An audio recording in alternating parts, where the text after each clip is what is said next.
और यही नहीं, अगर आपने कोई फसल पैदा की होगी उसकी भी सरकार कीमत नहीं दे पाई। अगर कीमत दे पाई हो तो बताओ आप। और अभी जब खाद लेने गए होगे आप, तो आपको खाद नहीं मिली होगी, डीएपी नहीं मिली आपको। और जब खाद की बोरी आपने आकर के देखी होगी तो बताओ 5 किलो की चोरी हो गई कि नहीं हो गई। ये वही भारतीय जनता पार्टी के नेता हैं जो कहते थे कि हवाई चप्पल पहनने वाला हवाई जहाज में चलेगा। बताओ, ये कहा था भारतीय जनता पार्टी ने कि नहीं? ये कहते थे कि हवाई चप्पल पहनने वाला हवाई जहाज में चलेगा। और सोचिए डीजल और पेट्रोल की कीमत कहां पहुंचा दी। आज गरीब की गाड़ी नहीं चल सकती है, आज गरीब की मोटरसाइकिल नहीं चल पा रही। बताओ, डीजल पेट्रोल महंगा हो गया कि नहीं हो गया? कहां पहुंच गया पेट्रोल? 100 से पार हो गया कि नहीं हो गया? और ये अगर सरकार में दोबारा आ गए तो याद रखना, पेट्रोल आपको 200 रुपए प्रति लीटर खरीदना पड़ जाएगा। इनकी सरकार में बैठे लोग गरीबों की मदद नहीं कर रहे हैं। इनके लोग गरीबों की जेब से पैसा निकाल करके अमीरों की तिजोरी भर रहे हैं। और अभी आपने सुना होगा कि एक उद्योगपति 28 बैंकों का पैसा लेकर के भाग गया। सुना है कि नहीं सुना है? बताओ, वो कहां का रहने वाला था? और इससे पहले जो पैसा लेके भागे थे वो बताओ कहां के थे? ये बैंकों का पैसा, आपका हमारा गरीबों का जो बैंकों में रखा जाता है, वो ये लेके भाग रहे हैं कि नहीं भाग रहे हैं? ये हैं बाहर के कि नहीं बाहर के? तो ये तो चित्रकूट के लोग सब जानते हैं। ये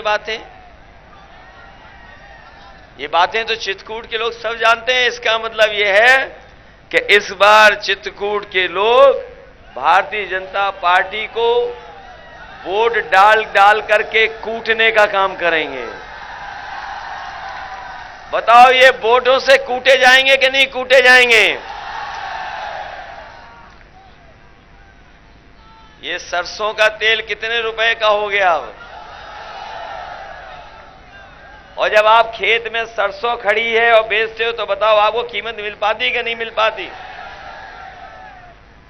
सोचो, ये भारतीय जनता पार्टी के लोग, और ये कहते हैं कि गर्मी निकाल देंगे।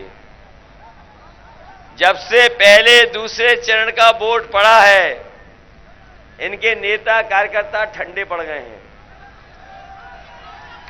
और तीसरे चरण में जब वोट पड़ा तो ये सन्न रह गए, सुन्न हो गए। और अब वोट पड़ने जा रहा है चित्रकूट का, तो बताओ शून्य रह जाएंगे कि नहीं रह जाएंगे? ये नौजवान साथी, इनको भरोसा दिलाया था कि इन्हें नौकरी मिलेगी। बड़े बड़े विज्ञापन सरकार ने की लगाए हैं। दिल्ली में, लखनऊ में जो विज्ञापन लगाए हैं बड़े बड़े, कहा कि नौजवानों को हमने 70 लाख नौकरी दे दी। बताओ चित्रकूट के हमें नौजवानों कितनों को नौकरी रोजगार मिल गया? इसलिए हम कह करके जा रहे हैं आपसे कि समाजवादी सरकार बनेगी तो अगर हमें फौज की भर्ती निकालनी पड़ेगी तो फौज की भर्ती निकालेंगे, और साथ ही साथ पुलिस की भी भर्ती निकालेंगे। और ये हमारे पढ़े लिखे लोग, बीएड टेट वाले लोग हैं, ये जानते होंगे, ये पिछले कितने वर्षों से मांग कर रहे थे कि इनकी मांग पूरी हो जाए। इस सरकार ने मांग पूरी नहीं की। ये जानते हैं कि समाजवादी सरकार बनेगी तो बीएड टेट वालों को भी नौकरी और समायोजित करने का काम समाजवादी सरकार में होगा। ये हमारे शिक्षा मित्र वाले, ये जो शिक्षा मित्र वाले हैं, ये जानते होंगे कि जब समाजवादी सरकार थी तो इनकी मदद हुई थी और इनका मानदेय भी बढ़ गया था, इनकी मदद होना शुरू हो गई थी। लेकिन बीच में बीजेपी के लोगों ने लालच दिया, ये बीजेपी के चक्कर में फंस गए। बताओ, बीजेपी ने धोखा दिया शिक्षा मित्रों के, नहीं दिया धोखा आपको?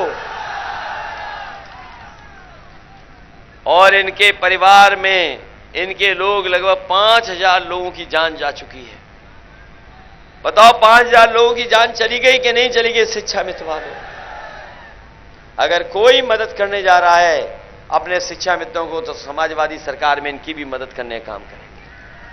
और इसलिए मदद हो जाएगी क्योंकि आज सरकार में 11 लाख पद खाली हैं जो सरकार नहीं भर पाई, और सबसे ज्यादा नौकरियां अगर कहीं खाली हैं तो हमारे शिक्षा विभाग में